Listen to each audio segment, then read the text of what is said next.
Hey everyone, welcome in to another daily editorial here on the KE Report. We're getting an update from LabGold, traded on the TSX Venture Exchange under the symbol LAB and on the OTCQX under the symbol NKOSF. I am chatting with the president and CEO, Roger Moss.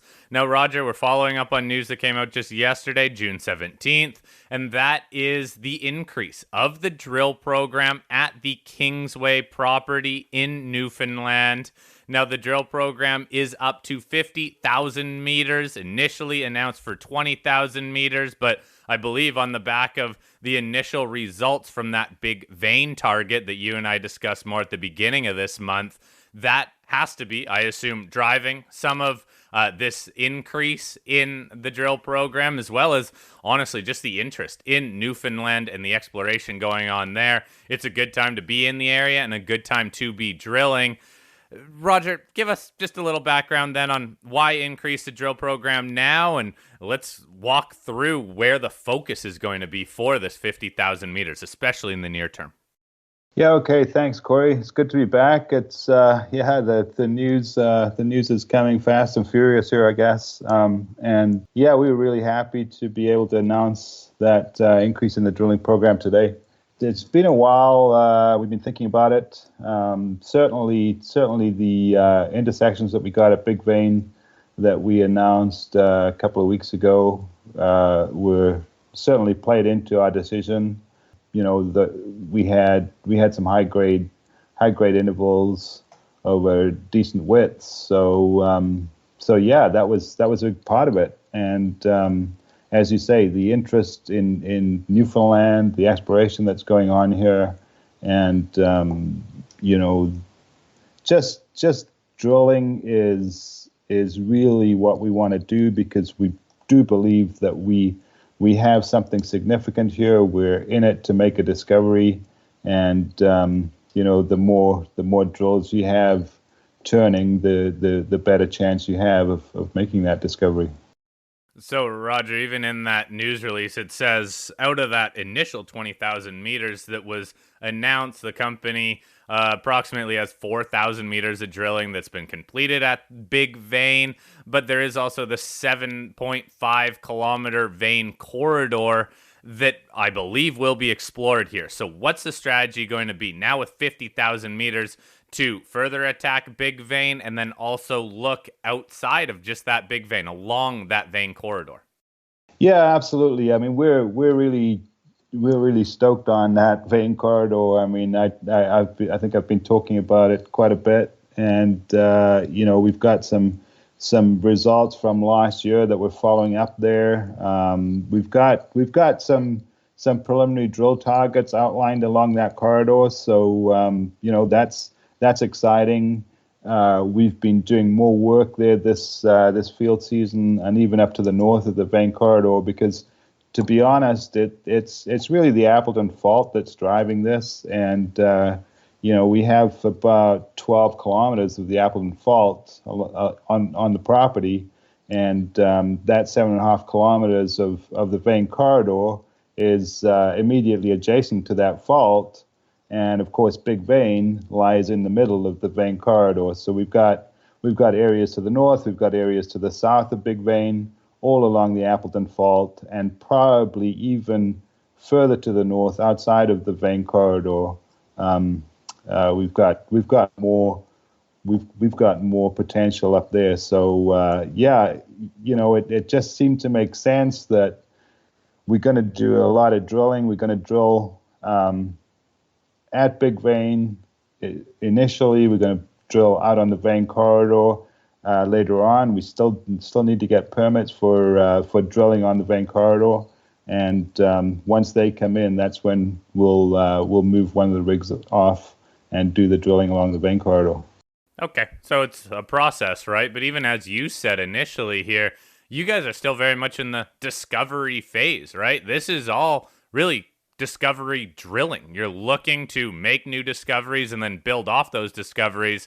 50,000 meters definitely allows you to do also that latter part of build and grow some of the discoveries. So take us through, I guess, some of the near-term targets outside of the big vein as well that you are encouraged for. Yeah, so the near-term targets, I think we're getting a handle on what's happening at Big Vein in terms of the plunge of mineralization.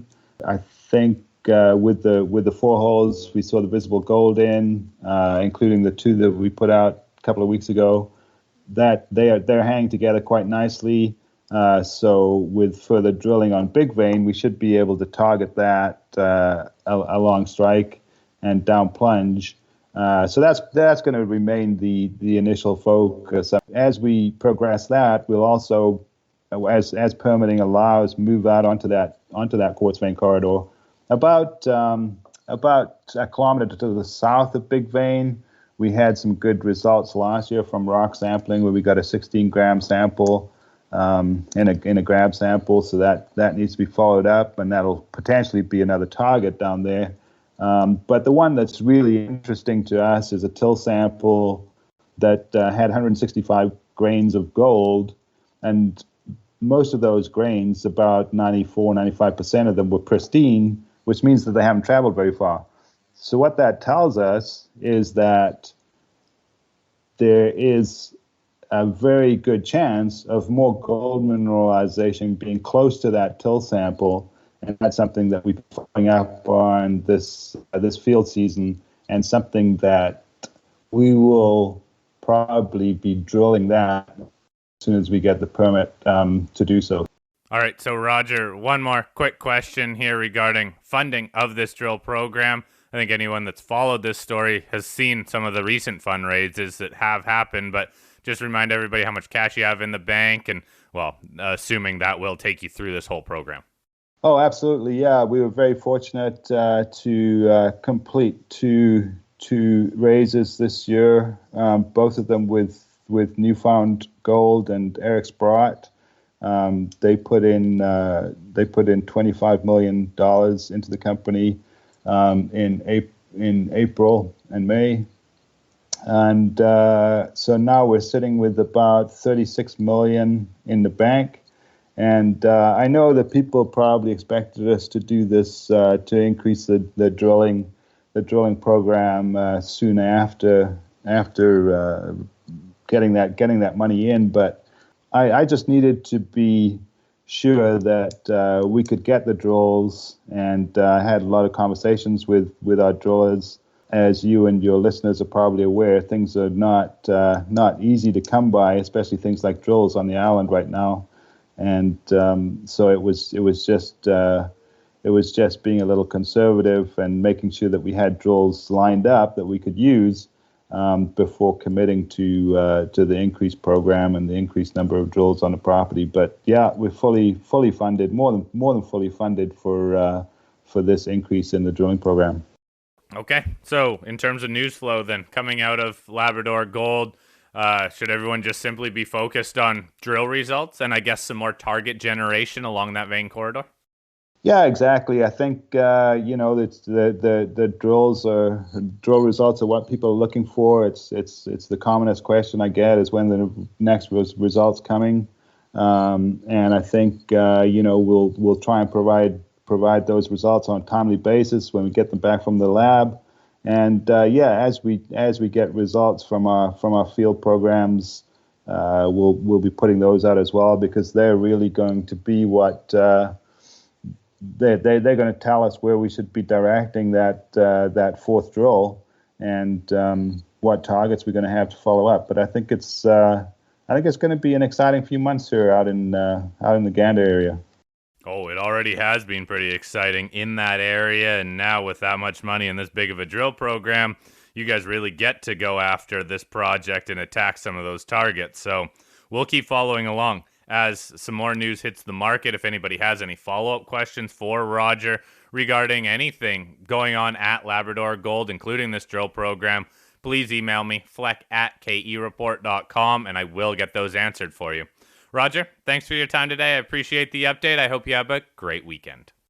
Great. Thanks very much, Cory. Always good to be here.